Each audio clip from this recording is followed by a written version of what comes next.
चिदानंद स्वातम रसी सदशिव सुंदर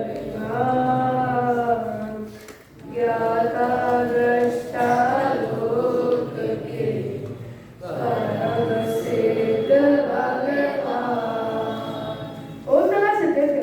यहाँ पर उपस्थित आदरणीय अध्यक्ष महोदय, माननीय निर्णायकगण एवं सभा में उपस्थित सभी साधारण भाइयों को मेरा सादर जय। तो जैसा कि आप लोग को विदित है कि आज अध्यात्म ज्ञान गोष्ठी का आयोजन करने में आया है, जिसमें से मैं आनंद तीर दल से मेरा विषय कर्म का स्वरूप लेकर प्रस्तुत करूंगा।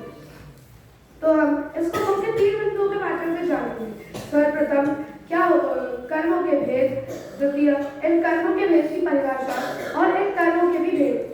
तो सर्वप्रथम हम हमारे पहले बिंदु कर्मों के भेद की ऊपर बढ़ते हैं। तो कर्मों के भेद, तो कर्म मुख्य दो भेदों में बांटे गए हैं, घाती कर्म और आघाती कर्म। और घाती कर्म और आघाती कर्म में भी 4 कर्म है, तो इन 4 कर्म को मिलाते हैं तो 8 कर्म होते हैं। तो सर्वप्रथम हम घाती और आघाती की परिभाषा जानेंगे।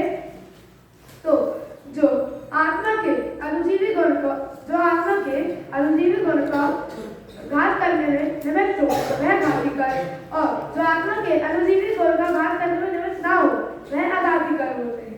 अब घाती कर्म के 4 वेग होते हैं, 11 वर्ण, दर्शनावरण, बोहिनीय और अंतराल। और आघाती कर्म के भी 4 वेग होते हैं, वेदनीय, आयु, नाम और गोल। तो अगर हम घाती कर्म का नाश करते हैं तो केवल ज्ञान अर्थात अयम दशा को प्राप्त होगी, और अगर हम घाती एवं आघाती दोनों ही प्रकार के कर्मों का नाश करते हैं तो हम सिद्ध दशा को प्राप्त होंगे। तो इस प्रकार हमने हमारा पहला बिंदु समझा। अब हम हमारे द्वितीय बिंदु पर बढ़ते हैं, जिसमें हम परिभाषा समझेंगे। तो सर्वप्रथम ज्ञान जब आत्मा स्वयं ज्ञान और भाव का घात करता है, अर्थात ज्ञान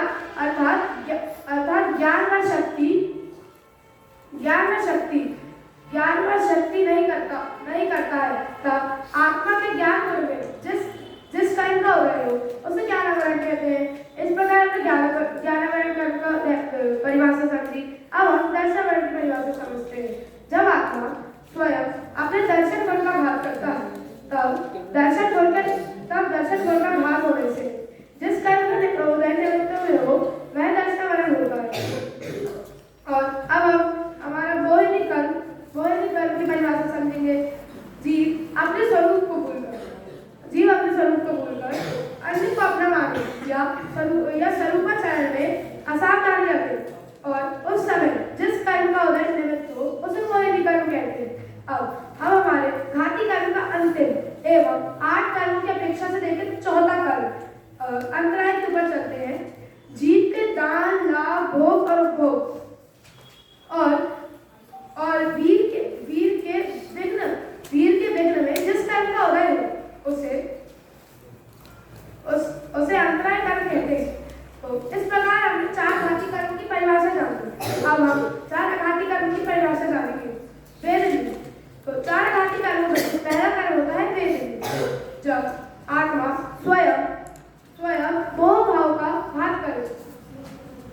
मोह भाव द्वारा आकुलता, प्रतिकूलता, सहयोग प्राप्त होने पर जिस कर्म का उदय हो उसे वेदनीय कर्म कहते हैं। इस प्रकार हमने वेदनीय कर्म की परिभाषा जानी। अब हमारा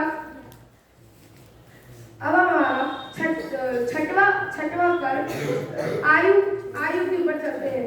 तो जीव अपनी योग्यता से जब नाल की मनुष्य देह